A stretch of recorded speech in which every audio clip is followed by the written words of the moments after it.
se procederá a privatizar la empresa estatal Belgrano Cargas y Logística Sociedad Anónima. Solo para ponerlos en contexto, a quienes no lo saben, el año pasado el Estado puso 112 millones de dólares en esta empresa, por supuesto dinero que salió de cada uno de nosotros, de todos los argentinos.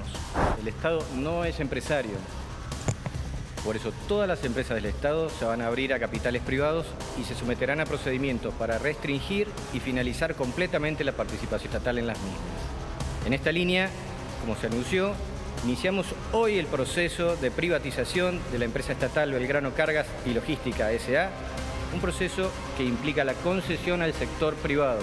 Hace 10 meses, casi 15 millones de argentinos decidimos dejar atrás las recetas que empobrecieron a nuestro país por más de 100 años, para empezar a aplicar las ideas de la libertad, que son las únicas que garantizan crecimiento y progreso. Tenés razón, Thor. Digo, está diciendo que no ofendan a los perros diciendo que eran unos perros, digamos, los anteriores. Estamos corrigiendo el orden macroeconómico cueste lo que cueste, para que los argentinos puedan vivir sin inflación por primera vez después de décadas.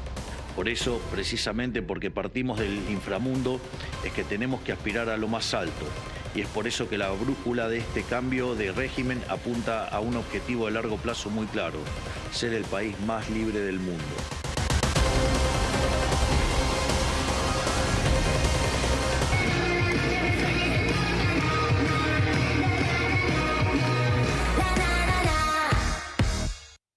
Bueno, formalmente bienvenidos y muy buenas noches. Ya nos vamos a meter de lleno con la mesa, con Lourdes Marchese, con Pablo Fernández Blanco, Débora Plager, naturalmente, en todo el análisis de esta noche caliente que está quedando atrás de miércoles, con multiplicidad de datos, información, en medio del clima que además ha dado cuenta y ha dado que hablar en buena parte de la geografía argentina, con alertas amarillas, naranjas por tormentas varias. También llovió en la ciudad de Buenos Aires, térmicas arriba de 46 grados como las que atravesó la provincia de Corrientes, o tormentas con evacuados, con postes de luz caídos y con crecidas de ríos como las que se han dado por caso en la provincia de Córdoba, solo para abrir el abanico más allá de la ciudad de Buenos Aires.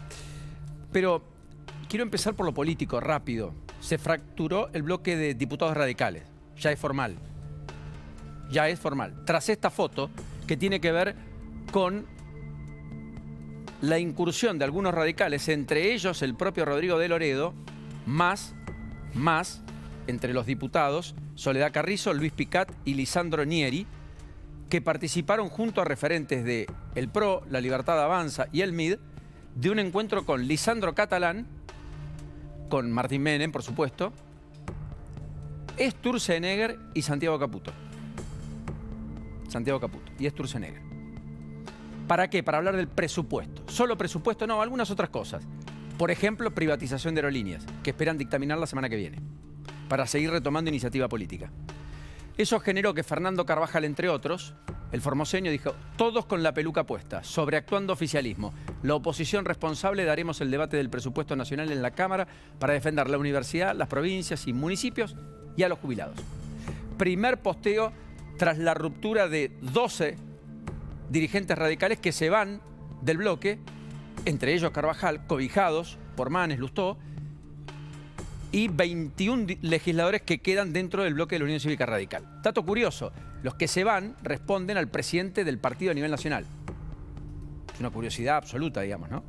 O sea, el presidente a nivel nacional escinde a los suyos, o a los que le reportan, de el bloque mayoritario del partido, en diputados, la otra cámara que él no integra. A esto se suma la frialdad entre Cristina y Kicillof, probablemente gestada por el enfrentamiento ya abierto desde hace tiempo entre Máximo y Axel, más allá de que hablan, pero cada vez menos. Esta postal, sin abrazo, tibio, sin sonrisas, sin nada elocuente de cierta complicidad, muestra el clima de época de una interna, de un cisma dentro del peronismo inimaginable hace, qué sé yo, 6 meses atrás. Pensar que Kicillof y Cristina podrían estar en veredas opuestas, que no sé si son opuestas, pero al menos tienen, digamos, desde la táctica, forma de ver la política distinta. Kicillof entiende que no es momento de hacer una interna, que el peronismo no puede ir hacia ahí. Muchos intendentes lo cobijan, gobernadores también. Cristina fuerza eso, dice o soy yo o que vengan y me discuten el poder porque tengo derecho a presidir el partido. Apareció Quintela, el emergente, cobijado por Jaldo, entre otros, por el propio Mansuro, se unificó el peronismo dividido de Tucumán, sin ir más lejos, todo en la oposición a Cristina, que ni siquiera tuvo el clamor de los varones del conurbano, porque solo algunos la apoyaron, no todos. Es más, la mayoría fue presidente y algunos todavía siguen sosteniendo que deberían frenar lo que ya parece imposible, que es una interna donde ya tienen las urnas de cara al 17 de noviembre, con un padrón que a todas luces nadie sabe exactamente de qué se trata. Ni quiénes van a estar habilitados para votar, ni cómo se va a llevar adelante, ni quién va a financiar. Inclusive toda esa estructura para que el peronismo elija al presidente del partido, es decir, el que tenga la lapicera y el empoderamiento para discutir las alianzas electorales de cara al año que viene. Claro, mirando estas fotos, donde crujen partidos centenarios, donde cruje una estructura política hasta acá, la más importante en la oposición de Milei, en el oficialismo, con la foto, con diputados de diversas extracciones, sumados los radicales a una mesa donde no estaban, hasta acá estaba la Libertad Avanza, el MID y el PRO, esos eran los propios, ahora también aparece un sector del radicalismo, dicen nosotros empezamos a sumar finalmente, diluidas peleas internas que siguen, pero están diluidas, y los otros empiezan a romper, fracturar. Por lo tanto empezamos a crecer.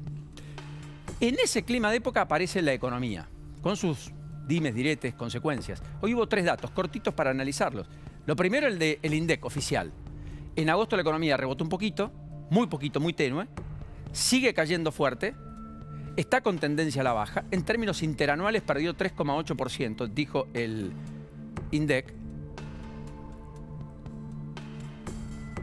Y efectivamente la economía argentina, tenemos el gráfico de los sectores, porque los sectores muestran, evidencian la dispersión que hay. Pesca, minería y campo crecen, pesca arriba del 17, campo 4,5, todo esto en agosto, en términos interanuales, pero hay otros sectores que están perdiendo, y están perdiendo muy fuerte. Industria manufacturera, comercio y construcción, con una caída del 18. Ahí explican casi la destrucción de 100.000 empleos genuinos, formales, en un sector que está muy imbuido por la merma de la obra pública, pero también por algún freno de la actividad privada, porque se encareció mucho el costo en dólares con el dólar planchado, de esos materiales, esos insumos y el costo de mano de obra para construir un metro cuadrado, que está en niveles históricos muy altos. La Unión Industrial Argentina también asintió en esta idea de que la economía está un poco mejor, pero todavía los brotes verdes son muy dispares.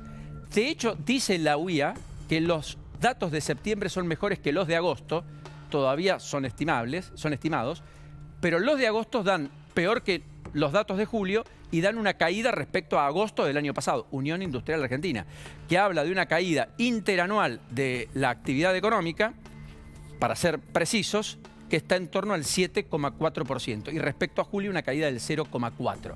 Esta es la evolución. Más allá de esto, también hoy se dio a conocer el dato sobre la compraventa de inmuebles. Y en la Argentina, efectivamente, en la ciudad de Buenos Aires en particular, el dato es específico de la ciudad, pero está pasando en buena parte de la geografía, hay un volver, por ahora muy tenue, del crédito, y hay un volver a reactivar la idea de compraventa de inmuebles. Esos dólares bajo el colchón, probablemente el blanqueo ayuda en algo. Ahora, fíjense el comparativo de 9 meses 2009-2024, últimos 15 años, de escrituras con hipotecas, cifras del Colegio de Escribanos de la Ciudad de Buenos Aires. Miren dónde está el 2024. ¿Ven? Chiquitito. Pero es más que el 2023, 2022, 2021, 2020. Ahora, de todas maneras, en la serie histórica, en los últimos 15 años, salvo los 4 años del gobierno de Alberto Fernández, pandemia de por medio, cepo, desastre macroeconómico y falta de financiamiento y crédito por inflación muy alta, la verdad que este dato de los primeros 9 meses de este año ni siquiera le gana al 2019 y está muy por debajo de 2018, 2017, 2011, 2010, previo al cepo. Inclusive acá empieza el cepo, acá empieza la restricción, se corta el crédito. Había hasta más de 8.000 compraventa de vivienda en los primeros 9 meses del año con créditos. Acá todo el monto de créditos no supera las 1.500 y pico de viviendas. De hecho, el último mes creció respecto al anterior, es incipiente, pero todavía es muy chico. Si vemos la serie histórica, ese mercado de compraventa de viviendas también está retrasado, aunque fue... En septiembre cayó un poco respecto a agosto. Agosto había sido el mejor agosto de los últimos 35 meses, largos 35 meses, pero en los primeros 9 meses del año ya estamos en más de 35.300 ventas, que por cierto pasa a ser un valor más alto que el 2014-2013, los primeros años del cepo de Cristina, en el segundo año, segunda gestión, y por supuesto mucho más que la pandemia, y más que los 3 últimos años de la administración de Alberto Fernández, e inclusive más que el 2019, salto cambiario de por medio, elecciones, crédito UVA que se diluía, ese crédito UVA que había hecho crecer bastante la compraventa de inmuebles, Ciudad de Buenos Aires, 2017-2018. Nada, datos de una economía que en la vivienda en particular tiene una curiosidad. Hasta hace 4 meses, alquilar por Airbnb de manera temporal, amoblado, etcétera, era una buena inversión. Tenía una rentabilidad razonable. Planchó el dólar, etcétera. Hoy, alquilar en dólares o de manera temporaria dejó de ser negocio frente a alquilar en pesos ajustado por la inflación y a 2 o 3 años de plazo. Uno tiene seguridad, dólar planchado, compra más dólares con los pesos que le aumentan por la inflación. Y finalmente, ahora, eso es si uno la ve, tiene expectativas, cree que sale bien y por lo tanto el programa económico resulta. Después puede pasar lo otro. Pero es una curiosidad. Hoy este es el indicador. Esto cambió, también es un clima de época. Ahora sí, bienvenido, buenas noches. ¿Cómo les va? ¿Cómo andan? ¿Cómo estás, Paulino? Qué placer. Bueno, coincido en que la mirada política más saliente hoy es ver el escenario de fragmentación de las fuerzas políticas que no son claramente la Libertad Avanza, ¿no? Lo que pasó en el radicalismo con aquellos legisladores referenciados en Manes y Lustó y los que quedan bajo la tutela de Rodrigo de Loredo después de esta reunión en la Casa Rosada. Y paralelamente lo que vimos hoy de una Cristina y un Kicillof, que si bien se encontraron allí en este acto de abuelas de Plaza de Mayo en La Plata, bueno, Cristina ratifica la idea de ir a la interna, lo mismo hizo hace minutos algunas declaraciones públicas Quintela, ratificando lo mismo, y ese escenario de fragmentación política con vistas a un año electoral, por supuesto, porque ustedes dirán qué lejos queda la elección del 2025, bueno, pues no, porque la fragmentación incipiente va a tener un correlato, uno entiende, inexorable en la elección de medio término. Ahora, el otro aspecto que hay que mirar, que a mí me parece interesante, es lo que puede pasar en el Congreso, porque como el gobierno, digamos, acá hay una buena noticia en términos políticos para el gobierno porque tiene un escenario de fragmentación en toda la oferta opositora, pero es una noticia que hay que mirar con otro tipo de análisis más fino en lo que es el funcionamiento del Congreso, teniendo en cuenta que el gobierno tiene escasos 38, 39 diputados y algunos pocos senadores. Entonces, en ese escenario de minoría absoluta con la que se mueve la Libertad Avanza, con la ayuda hasta ahora unívoca, uniforme del bloque del PRO, aunque Macri le dijo después del último veto que le ayudó al presidente a ratificar en materia de financiamiento universitario, será la última vez que hacemos esto del cheque en blanco. No obstante ello, bueno, una fragmentación mayor también puede tener un correlato en el Congreso que le haga, bueno, una negociación por lo menos distinta a la que conocimos hasta acá para obtener las mayorías circunstanciales. Y hay que ver tema por tema, ¿no? Porque hoy la bicameral estratégica que analiza las cuentas del Estado, ayúdame, querida Lourdes, pero es la bicameral de seguimiento de los decretos de necesidad de urgencia. Correcto. Quedó en manos de Miguel Ángel Pichetto. Sí. Que es el nexo con la Auditoría General de la Nación, que además es el lugar que el propio Pichetto comandó durante muchos años. Claro. Sí. La vicepresidencia quedó en manos de ¿quién? De Mariano Recalde. Y prácticamente no hubo cruces entre el oficialismo y la oposición. Eso se oficialmente confirmó hoy. O sea, Pichetto a cargo de esa comisión mixta revisora de cuentas. Comisión mixta revisora de cuentas. Estratégica. Mientras tanto, hoy Rodolfo Barra fue al mismo Congreso a defender, por parte del oficialismo, la ley que impulsó Cristina Fernández de Kirchner, presidenta, de reglamentación de los decretos de necesidad de urgencia, que le dan muchas atribuciones a los ejecutivos porque firman un decreto y si no te lo rechazan las dos cámaras, si no te lo rechazan las dos cámaras... Sigue vigente.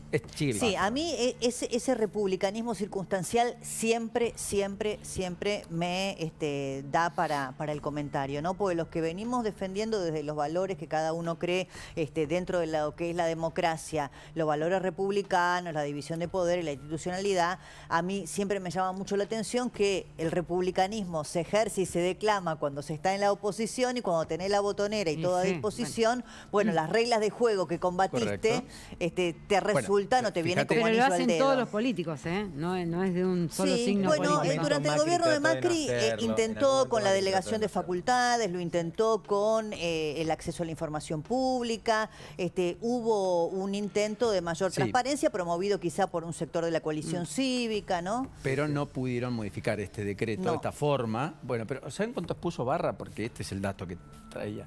Pregunté específicamente. 15 minutos. No respondió preguntas, fue express, no respondió preguntas, se retiró, todo esto en un contexto bastante áspero.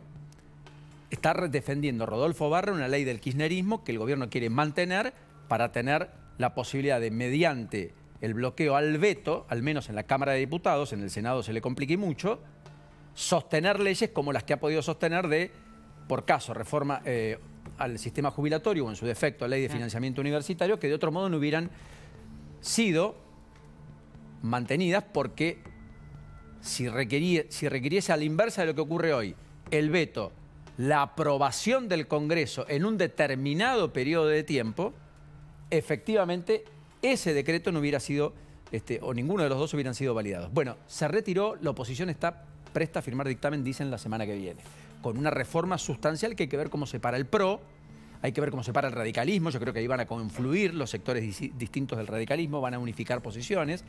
Y yo creo que va a haber modificaciones, porque el bloque de consenso federal no hay duda de que el de Pichetto por caso va a empujar una reforma. Y después lo que sí hubo consenso generalizado hoy y diputados terminó dictaminando es el régimen de juicio por jurados a nivel federal que ya tienen 10 provincias. El propio Cuño Libarona a través de sus redes sociales expresó, digamos, en ese sentido y obviamente hablando bien, ¿no? De la necesidad que tiene la República Argentina de que esté el juicio por jurados en todo el país, por supuesto. Son miembros particulares, son civiles, ciudadanos, exacto, con paridad de género, sí. Todos los delitos con penas en abstracto de 5 años y tiene que ser por un fallo unánime. Un poco como se ve, como vemos desde hace décadas en las películas de los Estados Unidos, claro, ¿no? Correcto, muy bien, exactamente. Córdoba tiene un sistema distinto donde está mezclado los ciudadanos con efectivamente magistrados. Es un sistema que combina a ambos. Por eso hubo un dictamen de minoría de Alejandra Torres y Juan Bruje, que son legisladores cordobeses, dentro de esa comisión. Sí, pero el dictamen mayoritario que va a llegar al recinto y que se va a imponer es con ciudadanos particulares. Es muy interesante, Lourdes, vos corregime si yo me equivoco en el caso de la provincia de Buenos Aires, en donde un juicio por jurados, en un caso que fue muy controversial, creo que era un carnicero, que a raíz de haber sufrido él mismo un hecho de inseguridad y de violencia, bueno, arremete contra la persona que había violentado su negocio. Fue absolutorio el fallo. Por parte del juicio por jurados. De no culpabilidad. De no culpabilidad, correcto, está bien la corrección. Con 12 integrantes. Porque los integrantes lo único que definen es si es culpable o inocente. o Pero no ¿por culpable. qué lo remarco? Porque los jueces ponen las penas. Teniendo una justicia que hemos visto hasta acá, que es proclive a pensar más en los derechos del victimario que en el de la víctima, el garantismo, abolicionismo, el abolicionismo, no el garantismo. Porque garantías todos tienen, siempre el abolicionismo, zafaronismo, llámalo como quieras, probablemente al carnicero lo hubiesen culpabilizado. Le pasó al doctor Villar Cataldo, que sufrió realmente una jubilado de Quilmes. Sí, tremendo lo que le tocó vivir y como casi consecuencia. Va a un juicio oral. Un día antes de que comenzara el juicio oral, piden el sobreseimiento. O sea que los jueces hubieran probablemente fallado más en favor del victimario que de la víctima. El juicio por jurados dijo, no, señores, acá la víctima que se defendió es carnicero. Y bueno, y después tenés otro caso en provincia de Buenos Aires, que es el caso Farré, ustedes recordarán, que mató con varias puñaladas a su mujer. y terminó siendo obviamente declarado culpable en un juicio por jurados y después obviamente el juez determinó una pena de prisión perpetua. Correcto, por el delito que le imputaron. Bueno, todo esto es parte de lo que estamos dejando atrás en este día. Ahora, tal vez el dato más saliente lo dio Manuel Adorni bien temprano, por la mañana, Sí, cuando confirmó que el gobierno va a